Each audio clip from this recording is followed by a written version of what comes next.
Morning, glory, America. Who knew? California has a pulse. It ain't dead yet. Welcome, I'm Hugh Inside the Beltway live on the morning after elections across the country from New Jersey to California. And in California, every candidate that we backed and every measure that we backed either won or are leading. Most significantly, the San Francisco electorate tossed out the Soros prosecutor, Chase Boudin. And I mean Chase Boudin. They tossed him way out. They drop kicked him so far out of the city by the bay. They are sick to death of having, oh, that's not a crime. Oh, go take $950. We won't prosecute you. Oh, no bail. They are sick to death of it in Phoenix. They're sick to death of it in Philly. They're sick to death of it in L.A. Rick Caruso won the first past the post, but he didn't get to 50%. I didn't think that was possible, but he will be the prohibitive favorite in the fall. Karen Bass, a very nice 68-year-old lady who just could not handle LA's disasters any more than the person sitting next to you on the bus this morning could. She doesn't have the skill set. She's been in Congress talking to herself and 8 Democrats for forever. Rick Caruso is a developer, and he is chairman of the board of the USC and all that stuff. He's going to win, and maybe LA has a chance. Young Kim has got the lead that will hold up. She'll win. They tried dirty tricks there, not happening. Scott Ba's going to win in the fall. He's going to take on the nutty law professor who dresses up as Batwoman or Superman or whatever. She's off the charts to the left. We got Michelle Steele back in. Democrats tried to play a lot of dirty tricks. David Valadao is back in. Mike Garcia is back in for the fall. Lonnie Chen just crushed everyone in the controller primary. Nathan Hochman is winning the second spot to take on the attorney general. That's what we wanted to do, was get him the second spot. People, he raised and spent $2 million, which isn't much, but to get in the second spot in this cycle for attorney general against the guy who's nobody knows who he is. He was appointed by Gavin. Now Gavin Newsom won, but no one's going to take on. No one's going to take Gavin on. So it was a great night in California if you are endorsed by the Hugh Hewitt Show. The power of the Hugh Hewitt Show, even though it's on way early in California, many places tape delayed, so maybe they hear it at a normal hour. But people listen, people read, people take attention. There's a pulse in the good old Golden State yet. We'll see about November. Tom King Jr. Got the nomination. That's very good in New Jersey. That's a win. That's going to be a pickup. And the only dirty trick I'm left being aware of is Democrats trying to nominate a nutter in Colorado. You got to vote for O'Day out there, Republicans, when you have your primary coming up. O'Day is the guy who might take out Bennett. Now, Bennett is 7th on my bingo card in terms of important Senate races. But if we win with Joe O'Day, and he could win, Michael Bennett being the second least interesting person in the United States Senate behind Nevada's senator, whose name I can never, Cortez Masto, quite remember because she's so invisible, the senator who's not there. Adam Laxalt will join us this hour in the last segment to talk a little bit about that, because we want to focus you on Adam Laxalt now. I'm very, very pleased. I did not see that coming in California. I thought we'd lose one of the races that mattered to me, but not one. Scott Baugh is really a good candidate. That's going to be terrific. Let's start with the most important thing. Disney has apologized. Now you say, for what? There are a lot of things to apologize for if you're Walt Disney. Well, one of their agents tackled a guy who was trying to propose to his wife in front of the Magic Sleeping Beauty's castle in France. So we know about that. So whenever Disney apologizes, it's news, if you ask me. Let's go to the grimmer news. Janet Yellen and World Bank expect elevated inflation to persist. Global growth expected to slow as prices rise, increasing risk of stagflation, bank president said. Treasury Secretary Janet Yellen, this is the Wall Street Journal, warned that the U.S. is likely to face a prolonged period of elevated inflation. Thank you, Joe Biden. Thank you, Democrats, for passing $4 trillion in spending that we did not need last year. Fuel on the Barbie, and you got what you wanted. New York Times headline, slightly different. Yellen defends pandemic spending as inflation persists. Of course she's going to defend it. What do you, she said I was wrong about inflation, but she can't really say Joe Biden's a bumbling clown and we're in trouble. Global growth will be choked amid inflation and the world and the war, the World Bank says. Again, another New York Times headline. Matthew McConaughey was on the White House podium, and Brett Baer, I'll play that for you a little bit later in the show, urging a sensible center, which would be, I believe, a model red flag law and police funding, but we'll see what happens. This just in, Fox News will not be carrying the January 6 hearings live. This is because Fox News cares about ratings. It's never been a concern at CNN or MSNBC, so they will continue to carry the Rump Committee's non-news hearings on Thursday night. FDA advisors recommend authorizing Novavax coronavirus vaccine. Now, 2 years ago, this might have been newsy. It's not newsy now. It's another vaccine for people who don't like mRNA vaccines for whatever reason. They've been down the rabbit hole on the internet, whatever their reason is. They've come away thinking, oh, yeah, they're legit scientists. They're worried about mRNA stuff. Now you got a good old-fashioned vaccine made from dead cells that will help you. The COVID's on the rise, by the way. There are a couple of sub-variants of Omicron that are sweeping the country. A couple of people where I live have got it, and they're staying inside. They're fine. They've been vaccinated, and they've had boosters, so they're not rushing off to the hospital to go on a ventilator. So the good news is more choice, more freedom. Go get your booster. Pfizer wears off. We know that. I wish they would just do what common sense is. If you want a Pfizer booster every 6 months, you get to have one because that's what we need. Ukraine Zelensky says that stalemate with Russia is not an option. Well, good. You don't want stalemate. You don't want to keep killing Russians. That's not fun. But that war will probably only end when Putin dies or is removed. Financial Times, the reason you should subscribe to it, very long read, the big read every day. Taiwan, preparing for a potential Chinese invasion. They're very dead serious about defending their country, and we got to get them more weapons soon.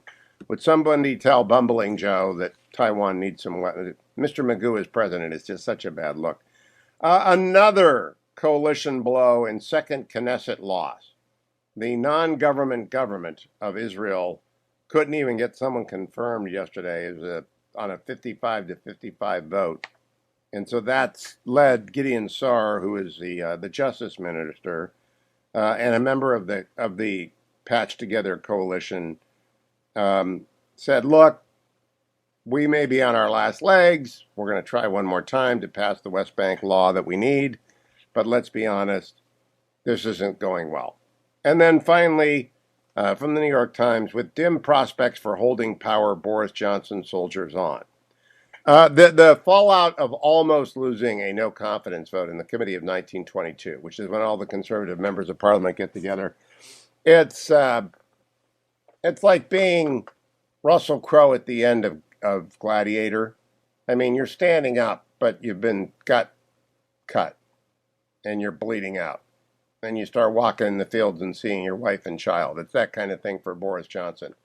So, of course, another good sign of desperation is when they suggest you bring in your biggest critic, Jeremy Hunt, to be number 2 and get rid of the kid who's running the Chancellor of the Exchequer, who's got more scandals than Hillary Clinton in her last year. I don't know. All I'm happy about is that everybody ought to know this. All right, we have a perfect storm for Democrats. Turns out that soaring inflation and crime rates, stagflation and gas prices off the charts, combined with an electorate sick to death of woke politics and woke corporations. And by the way, an electorate shot through with a rising concern over the Chinese Communist Party and a bumbling POTUS is very bad for Democrats. Very bad for Democrats. And it is June the 8th, which means they've got July, August, September, October. They got 4 months. I really don't think they're going to turn much around in 4 months. They're going to get slammed at every level because if you vote for a Democrat, you're voting for complete chaos and wokeness. Don't vote for a Democrat ever, anywhere. Don't vote for one incumbent school board member. Throw the bums out, even the good ones, and start over, America. We have to. I'm Hugh Hewitt. Come right back. Of today's Hugh show, or this hour actually, is with Adam Laxalt, who is going to be the next United States Senator from Nevada. He joins me from the Silver State this morning. Good morning, Adam. How are you? Good morning. Thanks so much for having me. Look, you have got a primary on June 14th. I expect you're going to win that handily. And Tuesday, the voting will be done, and then you'll be up against the invisible senator. I called her on Fox News last week. And just give me what you think that race is going to come down to, Adam Laxalt. Well, look, first and foremost, as people start truly paying attention to control the Senate, everybody's going to understand quickly that it's going to come down to this race. This is the 51st seat, and we have a very, very small map. We've got to hold a lot of Republican seats, and we've got a very few opportunities to flip. And so the good news is every single ratings agency has labeled her the most vulnerable senator in America. We had 6 consecutive polls where she was at 40, and we were beating her. And they're already spending gobs of money, including a Soros attack ad that's been up for the last many weeks, because they know that this is going to be the key to the Senate, and they know they've got a lot of work to do to dig her out of this hole. So, Adam Laxalt, first, let's tell people what your website is, especially my Nevada audience, and they're on both in Las Vegas and Reno. How do they find Adam Laxalt? AdamLaxalt.com. It's about as easy as you can get. Same for our social media. All right, AdamLaxalt.com. Now, Adam, you're the Attorney General of Nevada. You know what the crime problem and the immigration problem is. Does that matter? And will Senator Cortez Masto even talk to you about it? Yeah, look, I think this race is going to come down to these 2 key issues. I mean, there's no question that gas is a massive problem. We're number 2 in America right now, above Hawaii. If your listeners can believe that we have more expensive gas than a landlocked island. Inflation is number 2 in the country as well, which amounts to $12,000 a year tax on Nevadans. So those issues, they can't fix. We know the Biden administration are not going to change course, and she is stuck with those issues. But the next 2 major issues in our state is the border crisis and the law and order issues. And in both areas, she's in huge trouble. She's got the worst border record of any senator up for election this cycle, consistently stood with this open border agenda. And meanwhile, she's lying to voters now, saying that she's a tireless fighter against human trafficking. Well, we all know an open border is one of the main sources of human trafficking.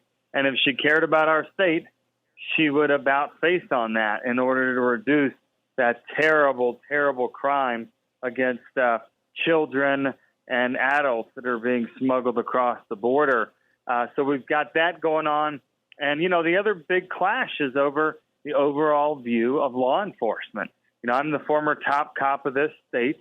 We had a tremendous relationship with law enforcement across Nevada, and she was nowhere to be found.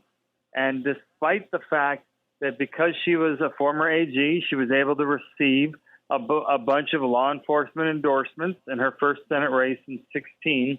They have flipped to me for this race. And that is a big deal. Your listeners would understand. I mean, it's an incumbent senator. She's on the committees, et cetera. I mean, this is a big deal when they wake up and say she has not represented law enforcement. And we know that Adam Laxalt will stand with us. No, Adam Laxalt, when I was on with Brett Baer talking about this race, I said it has to be killing Las Vegas that gas in California is $6.50 a gallon because people just don't drive the 15 over to Las Vegas. Am I right about that, or was I imagining that? Look, there's no question that gas is just a massive, massive issue. And we started what we're calling Gas Can Man, and he's visiting the various pockets of Las Vegas where gas is over $6. I mean, it's just so hard to imagine. But she has been an absentee senator, and she's refused to do anything that goes against her left-wing base. And we all know there's a lot of things to be done that could start driving gas prices down today. Instead, she's rolling with the Putin price hike, greedy oil executive Khan. And, she's still not standing with Nevadans. And, $5.50, $6, $6.50. Your listeners may understand this, but in Western states, we drive everywhere. We have massive distances is basically everything we do. And if you're going to get into rural Nevada, I mean, people are driving an hour or more every single day. And that's just regular gas. So you get diesel, what that's doing to trucking, which is a huge piece of our economy. I mean, this is a serious, serious problem. And from all I could tell, it's only going to get worse. Adam Laxalt, keep coming back between now and November. I know you're going to win handily on the 14th and be the nominee. And then I look forward to talking to former Attorney General Adam Laxalt early and often. He's had Ron DeSantis as his secret weapon in the state. They were roomies together at the officer candidate school that he attended for the Navy. But we'll cover that next time. Adam Laxalt, thanks for joining me from the Silver State. Have a good afternoon, good morning, good day in America. I'll be right back. Stay where you are. Morning, glory, America. Bonjour, hi, California, and everyone else who's listening, including those in Canada. I am joined by Brian Kemp. He is governor of Georgia, just fresh off a crushing primary win 2 weeks ago when more than 1.2 million Georgians voted in the Republican primary. Governor Kemp won 70% plus. Meanwhile, over 1,200,000 Republicans voted. Meanwhile, on the Democratic side, Stacey Abrams ran unopposed and got 700,000 votes, maybe 727. Looks good for the fall, but Governor Kemp takes nothing for granted. He joins me this morning. Good morning, Governor. Congratulations. Hey, thanks, Hugh. I would remind all your listeners out there we had record turnout in voting in the Republican and the Democratic primaries, even after Stacey Abrams and Joe Biden said our Elections Integrity Act was going to suppress the vote over a year ago. I want to know if anyone from Delta or Coke or Major League Baseball, did the commissioner call up and apologize for moving the All-Star game yet? No, I don't think we'll get any apologies, but, we're not expecting those. It's just good to have the truth coming out and people writing about the turnout. And I think it's great because my fellow Georgians out there know that, their side has been lying about the bill and they're trying to hoodwink them, and they know what the truth is now, and they know that Stacey Abrams pressured Major League Baseball and the Players Union to move the game, and then she did an about-face on that when she realized that wasn't a popular thing to do, and that people actually support things like voter ID and increasing early voting opportunities on the weekend. Easy to vote, hard to cheat. And that has been right. Doug Ducey and I had dinner the week before your primary, and he told me that you've run a magnificent, disciplined, on-the-ground campaign, and you'll do it again in the fall. Take us down to ground level in Georgia, Governor. I last saw you at the Republican Governors Association before gas went through the roof. Right now, a lot of people are listening on 920, The Answer in Atlanta, and we're listening to Macon throughout the state. What is on-the-ground gas doing? Is Joe Biden doing enough to bring down the cost of commuting? Well, no, he certainly is not. And the American people and people in Georgia know that. Thankfully, here we have the lowest gas prices in the country because we have suspended the gas tax using excess revenue because our economy was open, even though Stacey Abrams criticized me on that, saying that I opened too early and I should have closed back down when the second, third wave came through. But, we weren't listening to them. We were listening to hardworking Georgians. And that's what's happening on the ground here. I mean, people realize the policies that we have implemented with a great Republican General Assembly. I mean, we've dealt with tough issues, but I've done exactly what I told people I would do. I've made sure that people have good paying jobs and economic opportunity and prosperity in all parts of our state. We've pushed to get our kids back in the classroom. We've been standing with our men and women in law enforcement and just pushing back against the ridiculousness of Stacey Abrams and the whole defund the police movement. We're going after street gangs and street racers and violent criminals, and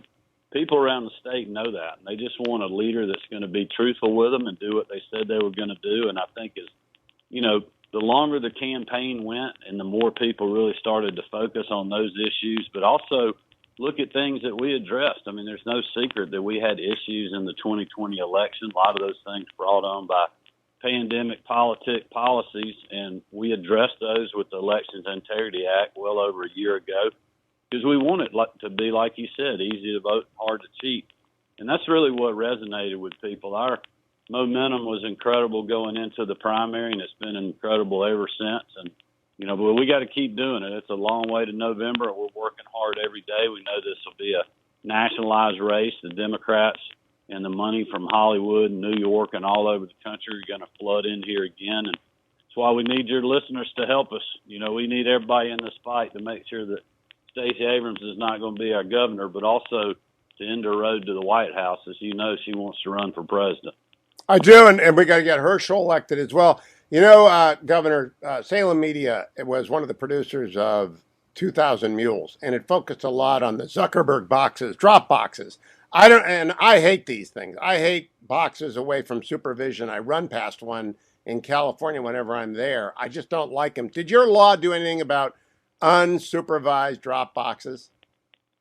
Yeah, and this is the thing. Drop boxes were never part of the law, Hugh. I nor the General Assembly had ever been able to weigh in on that issue. That was an emergency matter that was done by the state election board with no control of us, and there was issues with that. And so the Senate Bill 202 secured drop boxes. We put them into the law, but we're making sure that they're in, disclosed, monitored locations like elections offices that are only available during working hours. So you can't have people going by and, dropping just tons of ballots in the boxes unsupervised.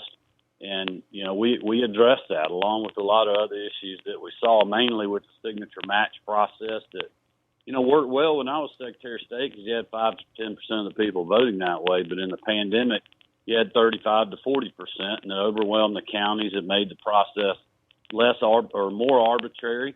And so we've done away with that, just tying it to the voter ID like we've had in Georgia for in-person voting since the mid-2000s. So we've addressed the drop box issue. We've addressed the signature match issue. But we've also made sure that our elections are still accessible with adding days to vote on the weekend. And that happened during the primaries when we had record turnout. That record turnout is the greatest thing to happen to Republicans in the entire voting integrity debate because it proves that you can make it easy to vote and hard to cheat. But now, Governor, I am a firm believer, because I've been doing this for 30 years, that elections are about the future, not about the past. And people in Georgia are going to want to know whether or not Governor Kemp is going to keep the economy growing, open, and housing available. I think Georgia remains one of the markets where young people can still buy a house.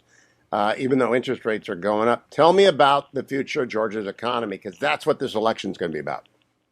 Well, I'm very optimistic. In the last fiscal year, which our fiscal year runs July 1st to June 30, we announced the 2 largest economic development projects ever in state history in the same fiscal year, which is incredible. So great opportunity in all parts of our state. It was really part of my plan on what I ran on to strengthen rural Georgia. We identified and worked with local leaders to have mega sites that would attract large industries that would have a regional impact to give people opportunity even outside the metro Atlanta area. Our port continues to grow at a rapid pace because LA and Long Beach are just, tied up in bureaucracy and bad infrastructure and a lot of other issues, even though Biden and Buttigieg try to take credit for saving Christmas and the holidays. The situation's the same out there. We've been able to continue to grow our port, so we're seeing great opportunities around the Savannah and coastal area of our state. Our agriculture economy is the number one number one economic driver by far in the state. We're doing a lot of things on the future of agriculture with precision agriculture that we have former Ag Secretary Sonny Perdue now overseeing as the chancellor of the university system. And then we're just making sure that we're fighting hard every day for small business owners. I was with a bunch of restaurant industry folks last night, and it was amazing how many people came up and said, thank you for keeping our economy open. Thank you for giving us a chance to fight through and survive the pandemic. When they have colleagues around many parts of the country that have liberal governors that simply wouldn't give them that opportunity. You had the government that caused them to lose their business because of a virus. And thankfully, we didn't do that in Georgia, and we didn't listen to Stacey Abrams and a lot of other so-called experts. We listened to hardworking Georgians and our people on the ground, and we're better for it. We have the lowest unemployment rate in the history of our state, most Georgians ever working. Our wages are rising here. The problem is Stacey Abrams, who helped Joe Biden get elected president and gets credit for that, even from President Biden himself, has been tied to these disastrous policies of his that have caused 40-year high inflation, outrageous prices at the gas pump and the grocery store. And Hugh, what we've been doing is trying to help Georgians fight through this. You know, we can't change every bad policy in Washington, D.C., but we're returning $1 billion to the taxpayers right now. Those checks are hitting $250 for an individual, $500 for a family. So instead of spending that money this year, we're returning it, putting it in the pockets of hardworking Georgians to help them fight through this inflation. I mentioned we suspended the gas tax to help people lower the price at the pump, even though it's outrageous because of bad Biden domestic energy policy. I mean, if you look back at gas prices, they literally started going up the day that he was called the winner in the presidential election, and they've been going up ever since. And Governor, whatever you're running against the most radical Democrats. Now that Chesa Boudin got thrown out in San Francisco, you're running against Stacey Abrams and Raphael Warnock. They are the most radical Democrats in the country. We got 30 seconds. Is Georgia's election a national election or is it a local election? And what's your website? Well, it's definitely a national election from people that are following it, but all politics are local, and that's what we're running on, putting hard-working Georgians first. You can go to BrianKemp2022.com to help us out. BrianKemp2022.com. Governor, keep coming back. I'll be right back, America. Stay tuned. Thank you, Governor Brian Kemp of Georgia. Stay tuned, America. Welcome back, America. I'm Hugh Hewitt. One of the most serious members of Congress is Representative Mike Gallagher. He's also an expert on the national security and defense, an opponent of the Chinese Communist Party, a Marine, a PhD, a reasonably fast runner over short distances, and a friend. But he went full unidentified flying object on us a couple weeks ago. And I read that transcript and I thought, what is in the water in Green Bay? So joining me now is Congressman and UFO expert Mike Gallagher to enlighten us on the Roswell and the little guys. What's going on, Congressman? Well, first of all, great to be with you, Hugh, as always. I do not claim to be a UAP expert, unidentified aerial phenomenon. But regardless of what you think, it is true that there are things appearing on our ranges, on our flying ranges, that pilots, U.S. military pilots, Navy pilots in particular, cannot identify. This is great use of graphic. We've got a picture up right now of one of the UAPs that Congressman Gallagher is worried about if you're watching on the Salem News Channel. Is that what you've got in mind? That's what I have. Actually, my preferred hypothesis is that it's not extraterrestrial, but rather interdimensional. And it's us from the future coming back. So I subscribe to the Terminator hypothesis, not the alien hypothesis. But it's the multiverse. Okay, so lest you think that this is a joke, Hugh, the Secretary of Defense has authorized a task force, a UAP task force, to figure out what's happening on our ranges. It could be weather phenomenon. It could be foreign adversary technology. We should have complete control over our flying ranges. That's my only point. But I did not know that when I asked this line of questioning in the hearing that I was going to be lighting the UAP universe ablaze. There's a lot of you did, and I got lots of emails saying, please, because the UAP universe is an unusual and distinct subset of America. And when anybody asks a question about UAP, I've been doing this for 30 years. I can get a full board all night long to tell me about how, Dash Patterson made a trip aboard one of the flying objects once. A lot of strange things happened to him. So I'm just curious. I've talked to actually F-18 pilots who say you see stuff all the time. And provided it's aliens, I'm not worried. I just don't want it to be the Chinese Communist Party. That's the primary concern, right? That they have some sort of technology that's fouling our ranges, that can do things that we don't understand yet. The other hypothesis that sort of gets into the more extraterrestrial stuff is that at some point, either our government or their government recovered material that we don't understand. Doesn't necessarily need to be extraterrestrial, but just could be from somewhere that we've been studying for years, and the programs became so highly compartmentalized. And as you know, our national security bureaucracy is just that, a massive bureaucracy. So you can imagine one part of the government doing something that another part of the government, even in this case, a part of the government that has been specifically charged by the Secretary of Defense with investigating these phenomena, doesn't have full awareness of what's going on in the interagency or in some defense contractor in a highly controlled special access program. So I don't know. Let's just figure out what's going on our ranges. Let's be open to all the This is hypotheses. why PhDs are not very good at this. If I had been you in that hearing, I would have asked the DOD guy, have you heard from Zod? Have we got any green kryptonite, red kryptonite, blue kryptonite, or white kryptonite? That's what I would ask. 5 questions and you're done. Well, Hugh, the whole point of the hearing was to destigmatize the discussion, and you are quite clearly making fun of people that have an interest in UAPs. No, I'm not. I've had the Jet Propulsion Lab expert on to ask him if throwing a stove-sized object into a comet wasn't really a Zod invitation. And we had a good conversation. I repeatedly have covered this, as I always have through the years. Let me talk to you about Chesa Boudin, who was just about as close to Earth orbit as anything you talked about to the DOD. He got booted out of the San Francisco prosecutor yesterday. Does Milwaukee have a Soros prosecutor, by the way? We have a John Chisholm problem in Milwaukee, a DA that has repeatedly refused to really uphold the law.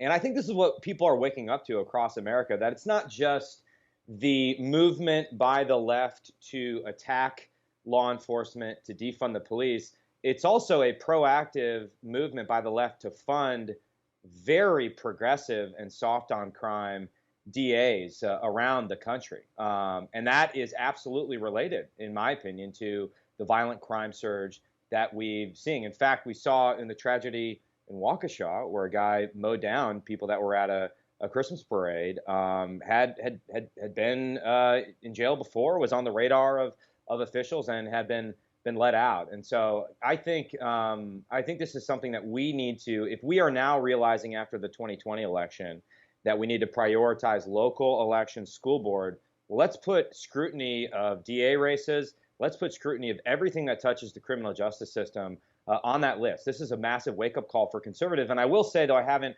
analyzed all of the results in California in detail, it does seem that even some Democrats in California are waking up to the fact that they don't want their cities and counties to be lawless. They don't want to feel unsafe in their neighborhoods and in their homes. They don't want, the train going by to look like something out of the wild, wild west, where people are stealing Amazon boxes because there's no law and order. I think that's Nathan Hochman is going to be in. Nathan Hochman's going to be our nominee for Attorney General. Lonnie Chen won easily for Secretary of State. I think center-right in California is going to be very powerful. Talk to me a little bit about Wisconsin, because I've got tea leaves everywhere. I think Ron Johnson is going to walk into re-election. He'll work very hard for that. I think you're going to be re-elected. But are any of the Democrat districts going to flip from blue to red? One district will flip from blue to red. That's where we have a Navy SEAL running, Derek Van Orden. Ron Kind has retired after nearly 20 years in politics, and so that's been a Democrat seat for over 20 years. Derek Van Orden ran against him last time, very narrowly lost, is running again, is unopposed in the primary, is working his tail off, and he's going to crush it. I mean, that district went for Donald Trump, so that we're going to flip that, and so we're going to have a very strong Republican majority in Wisconsin. Everyone else is going to hold their seat. Redistricting didn't affect that. So we're going to contribute at least one pickup to what I think will be a historic pickup in the House come Election Day. If in fact we become a majority party, and I'm openly Republican, so I say we, which subcommittee on defense do you want to run, or are you going to focus on intel? Well, and I will UAFs. Yeah. Are you going to get the flying saucer subcommittee? I'm going to go all in on aliens. I just want to figure it out. This should be something can we not figure this out? All I said, Hugh, was the easiest hypothesis to disconfirm. If you're interested in science, Congressman, if you give me an opening like this, it's going to be like not going for it on 4th down. I'm never going to forget it. The easiest one to disconfirm is the idea that it's one of our own programs. And if that's possible, we should just get it out there and disconfirm it so that we can focus on what a more plausible hypothesis is. If you're not going to close on the Zod issue, I'm moving on. I want to talk to you about the inflation issue in Wisconsin, because we got 3 minutes. This is so bad. Gas in California is at 6.5. Dash is complaining and won't come to work. Dash Patterson. Gas is at $6.50 a gallon in Orange County. I don't know what it is in Green Bay, but I know it's Joe Biden's fault. And if I hear another Democrat say that it's Putin's fault, I may throw up on the air because it's just simply not Putin's fault. We can produce gasoline. Why don't we use the National Defense Production Act, not for baby formula or solar panels, but to put gasoline into refineries? Well, in Wisconsin, I think yesterday in Milwaukee, it was above $5. It was 5.11. In Green Bay, it was closer to 4.50, 4.75 in some places. That's massive, right? I mean, this is double what it was a year and a half ago. And for Biden to call it the Putin price hike, to cynically blame it on the war in Ukraine, a war I believe was avoidable had we had a more robust deterrent posture. It's just not serious. It's not serious because it ignores all the war on domestic energy production that they quite literally launched on their first day in office. Look at the executive orders that came out the day Joe Biden was inaugurated. It was the cancellation of the Keystone Pipeline. It was the basically the spread of ESG mandates throughout the federal government. This has been connected from the very beginning to the Biden administration's attempt to destroy domestic energy production. And until they recognize that fact, not only are Americans going to continue to pay the price at the pump, it's also going to undermine our approach to Russia. This is the gaping hole in our foreign policy right now. It's our backwards energy policy, which undermines our strength abroad, undermines our allies abroad, and only actually increases the inefficient consumption of hydrocarbons in other parts of the world, i.e. China and India. So it's actually worse for the environment. It makes absolutely no sense. Last question, Congressman. The Defense Production Act was invoked by Donald Trump to get Operation Warp Speed going, and we are glad that he got that done. It's now been invoked by President Biden twice for baby formula and solar panels. I don't actually know how it works. I don't claim any expertise on this or unidentified flying object. I want to know whether or not the Defense Production Act could be used in any way to increase gasoline supplies and bring down the price of gas in America. The problem is, as I see it right now, that is Biden announced yesterday or 2 days ago that he's using the Defense Production Act in order to stimulate the production of solar panels, right? In order to advance Green New Deal priorities.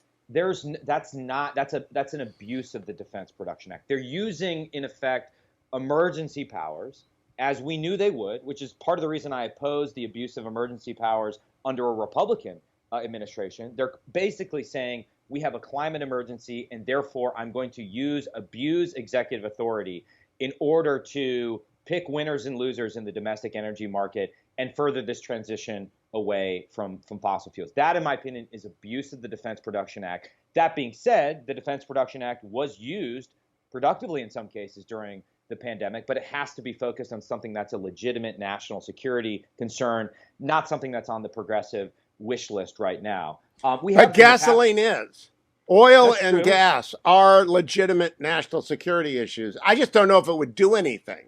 No, but what you saw when they released oil reserves from the Strategic Petroleum Reserves, one, it didn't do a darn thing to alleviate the crisis, and two, it actually depleted reserves that we might need for a wartime scenario. So we're going to have to backfill those reserves. And oh, by the way, we're going to have to buy back those barrels of oil potentially at a higher price. So it was totally counterproductive. Again, I think this starts with just unleashing the ingenuity and power of domestic energy production in America, ending the war on domestic energy production and innovation, getting the radicals out of FERC, reversing the decision on Keystone, et cetera, et cetera. There's a lot of things we can do. Congressman Mike Gallagher, thank you as always. Keep us posted. You know, if you will send me the talking points on UFOs, I'll be ready next time. Truth is out there. Make sure you find this guy. We're looking for him. All right. Doctor in the multiverse. Thank you very much. Welcome back, America. I'm Hugh Hewitt. Good morning to you. Joined by Brian Wesbury at First Trust Portfolio, who is here to guide us through not only the gas price surge across the United States, but how to get back to normal. You saw, Brian, Janet Yellen saying we're going to have inflation for a while. You saw the World Bank saying many countries are going to be in recession. Seems like we're trying to get the bad news priced in. Has it been priced in? I mean, yes, for now. The only question is, do they really believe that? And that's the thing that scares me because, you know, Hugh, you know this. Everybody listening knows this. Everything it seems like everything in the world has become political, from sporting events to movies to anything. And this is obviously especially true of things that influence votes. I've always said that inflation is political kryptonite. So, you think you have a Superman president? Well, guess what? Inflation is the kryptonite that can take him down. I still, just for, Richard Nixon may still have resigned, but he resigned faster and went down faster because of the inflation and the mistakes they made in the 1970s. And so they're trying to get ahead of it, but I believe it's politics, and they don't really understand how they caused this and what they're going to have to do to fix it. Oh, they clearly, if they do, they're not admitting it. They're blaming Putin. What I want to ask you about specifically, Brian, I got a very smart retired Navy captain listening to the show and said, what happens when the national debt is refinanced at the new interest rates? And my assumption is it's going to wreck the budget. But how long does that process take? It takes a long time, Hugh. And that just to finish, what I was saying, in the 70s, if you go back then, they kept blaming drought in the Midwest, OPEC, a falling dollar. And that's why I'm saying this is political. They were admitting there was inflation, but they kept saying, well, it'll be over next year or sooner than you think, and it's because of these special factors. That's why I'm saying they don't really get it.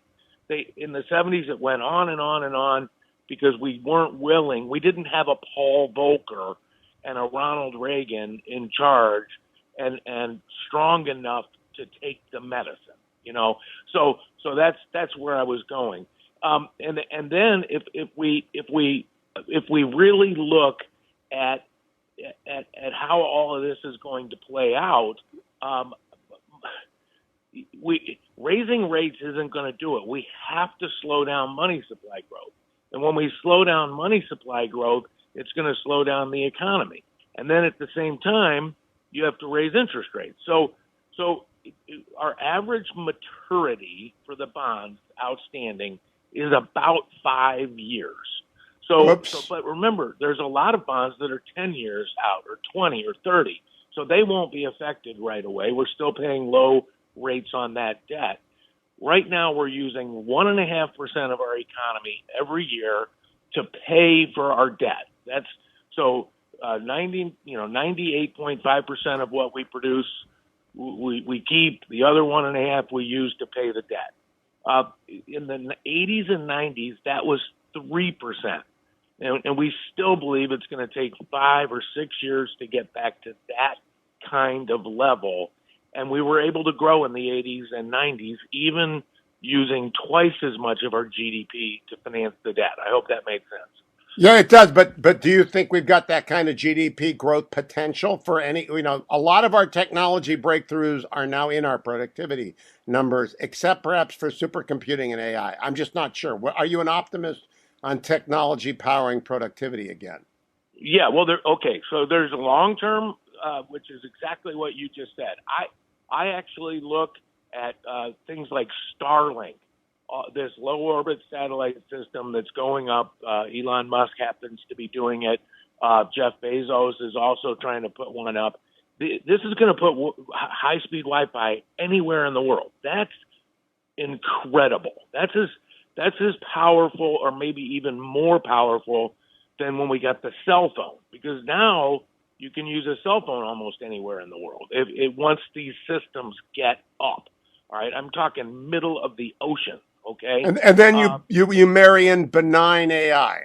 AI has a malign side, but marry in benign AI with all that data. Isn't that productivity? You got 1 minute, Brian. Yeah. Oh no, that's brilliant. And so I'm pretty optimistic about the long-term impact of technology. Where I'm pessimistic is that, Hugh, what we did during COVID, borrowing $5 trillion, printing $4 trillion, shutting down the economy, wrecking supply chains, undermining the education of our children. We're going to pay some long-term price for that, but we're also going to have some short-term price. So the worst of all scenarios is higher rates, more payments on our debt, and a slower economy in 2023, 2024. That will have a massive political impact. Follow Wesbury at Wesbury, Wesbury, on Twitter. Watch him on CNBC. Hear him every week here on the Hugh Hewitt Show. Be optimistic long term, particularly if you vote Republican, and get rid of these lunatic Democrats like San Francisco did last night with Chesa Boudin. Stay tuned, America. Hour 3 straight ahead. Morning glory, America. Bonjour, hi, Canada. I know a lot of you are up and going to work. I'm Hugh Hewitt. Thank you for listening live inside the Beltway. My guest is Senator Mike Lee, whose brand new book, Saving 9, is in my hands, and I have read it. We're going to talk about it. Good morning, Senator. Good to have you back. Good morning, Hugh. Great to be with you as always. I want to begin by reminding new audiences in Portland, Maine, and New Hampshire, and a few other places that in 1984 and 1985, I was honored to be a special assistant to first Bill Smith and then Ed Meese, and that meant I got to go to the Friday morning all-hands meeting in the AG conference room when then Solicitor General Rex Lee would at least once a month stand up and brief on the Supreme Court. And I learned the famous rule, first thing you got to remember, count to 5. You recount having a father who's a Solicitor General in Saving 9. Can you start with what that impressed upon you from an early age? Sure. Look, because my dad was Solicitor General of the United States, he was arguing as the Reagan administration's chief advocate before the Supreme Court of the United States. I didn't really know what that entailed. All I figured out quickly was that at the age of 10, if I told my parents I wanted to go to court with my dad, I could miss school for a few hours. But at first it was strange. It was unusual. It was like church in a foreign language. You had to hold still and be quiet. But I learned to appreciate the rhythm of the court, even when I didn't entirely understand what was being said. And I developed a deep reverence for this institution. I came to understand this is a different place. It operates differently than a political body, and it's always to be respected, even when you disagree with its outcomes. And over time, I came to realize that this is pretty key to the functioning of our constitutional republic. We've got to have an appreciation for the court of the fact that it's not a political body. It's something special. Now, Saving 9 is, for me, a bit of a review because I teach con law every year, but I get 40 weeks to teach it, and I don't have to jam into one segment or two. You're going to be with me 2 segments, the key parts. But I do appreciate the succinctness with which you explained how the court went from 6 all the way up to 10 and settled at 9. And the dates are 1862, 1866, and 1869. Would you run through that for people to understand? Because this is very important to your argument about stability. Yeah, so I talked about this in Chapter 2 of Saving 9. I explained how we got to the number 9. And, we've had 5 justices, we've had 6, it's gone back to 5, it's gone up to 7.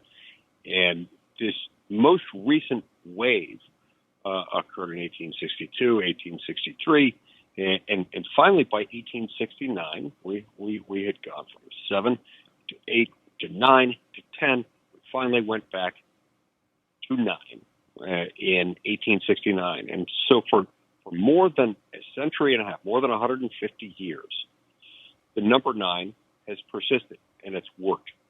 As I explained in Chapter 2, there really is nothing magic about the number 9. The number 9, for the number of justices on the court, it's not written into the Constitution. They could have opted for a different number. The reason we stick with it now, the reason we must stick with it, is because this is where the court has operated for a century and a half. And during that time period, the court has waded into some territory that's gotten more controversial. So any step we take further in that direction, where you've got, let's say, a court that is being expanded, not because of an inadequate workforce, not because of a human resources problem within the court, but when you've got an attempt to expand it to bring the court to heel to the president's political ideology, that's where the problem lies. Now, Senator Lee, I don't want people to think this is your argument. You're running for re-election. You're going to win handily the primary. I've endorsed you. Everyone who listens to this show knows you're going to win in Utah, and we're on in Salt Lake City right now. This is not your argument. It's my argument. Although the 14th Amendment was ratified in 1868, I think there's a pretty good argument that our understanding of due process prohibits changing the number of the court now after 150 years at 9, because it would violate our fundamental understanding of fair and due process owed litigants, that the law can't be changed by a passing majority after 150 years. That's my argument. You don't make that. You make a political argument that it's just fundamentally destabilizing. I think your argument is persuasive, but I just want to remind people there's a constitutional argument out there that Senator Lee does not make, but that I do. Yeah, so that's an interesting point. Let's explore that for a minute. So your point would be that you can't have due process that's due, that the people are entitled to under the Fifth and 14th Amendments, would then prohibit the number from changing, because that would itself deprive them of the fundamental fairness of an objective, impartial, independent court system. Is that the point? That's it. And that a predictable change occurs at the court over time. And we know, constitutional amendment is a different category. And we know what to expect from a court with precedents that bind unless they are bad. And we don't want, due process does not envision radical changes brought about by political actors like Brian Fallon pursuing outrageous radical changes in the court because they don't like the result of elections. Yeah, no, that's an interesting theory, because we're talking here, you're saying that changed with the adoption of the 14th Amendment. Prior to that, they could have done it. Subsequent to the 14th Amendment, you believe they couldn't? But not immediately, because the 14th Amendment isn't ratified before the last change of the court up to 9 in 1869. But I believe over 150 years, as you point out, we are now used to 9. We count on 9, and we count on the process of confirming judges and debating judges and stare decisis and over. We all believe in the rule of law, and when you throw a spanner in there, like let's pack the court, that you are violating the due process, the fundamental understanding of fair play in American courts. I think that's what's at risk here. Right. That's an interesting point. Now, the 14th Amendment itself is applicable to the states and not to the federal government. Correct. The Fifth Amendment due process clause was in effect already at the time. So would it have been your position that once the Fifth Amendment had been ratified, that would likewise have been unconstitutional? No. My position is that after the 14th Amendment came through, the United States expanded the reach of the court, but they also began to settle into how the court operated. I think you did a very good job of pointing out the early court, the first 3 justices followed by Justice Marshall. They didn't really know how to run it. They did their opinion seriatim. There was lots of change until the institution settled down.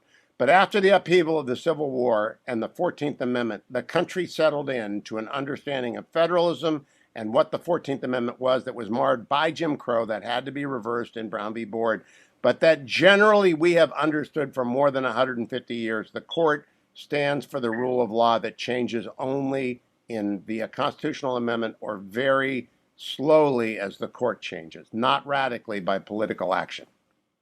Right. And that is fundamentally the problem with court packing, is that they want to change the court radically.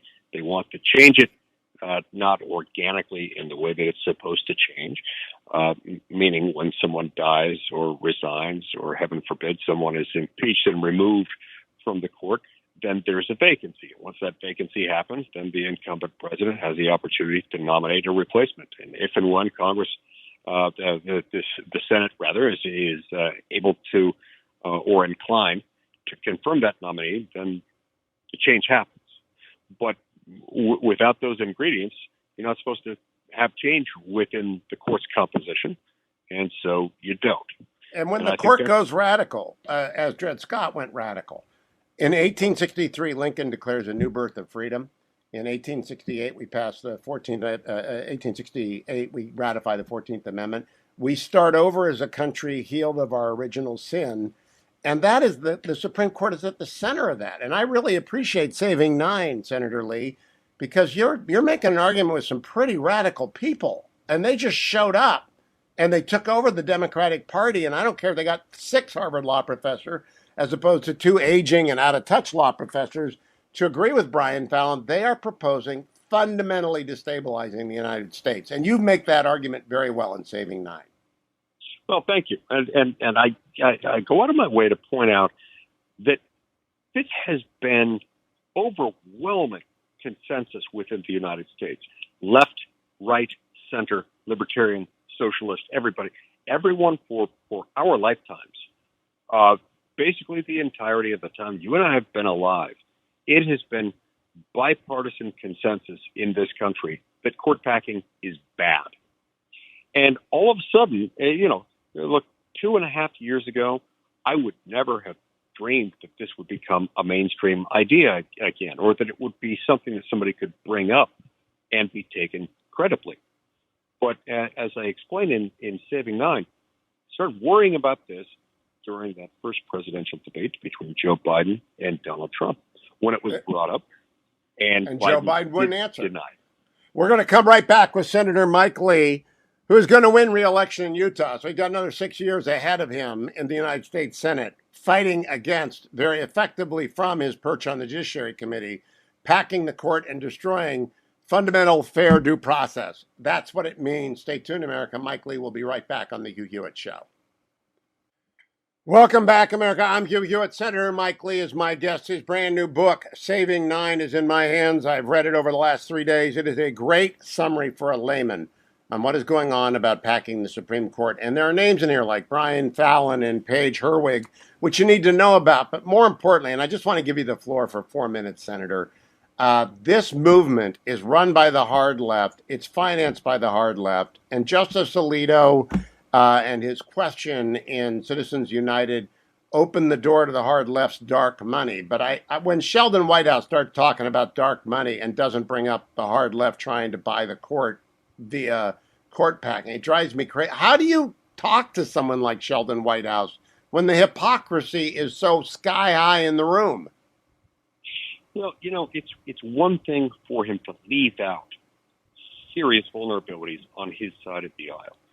It is quite another to listen to him delegitimize the Supreme Court of the United States, delegitimize another branch of government, a branch that's known for its objectivity, a branch that, despite its flaws, warts and all, is the best of its kind anywhere in the world.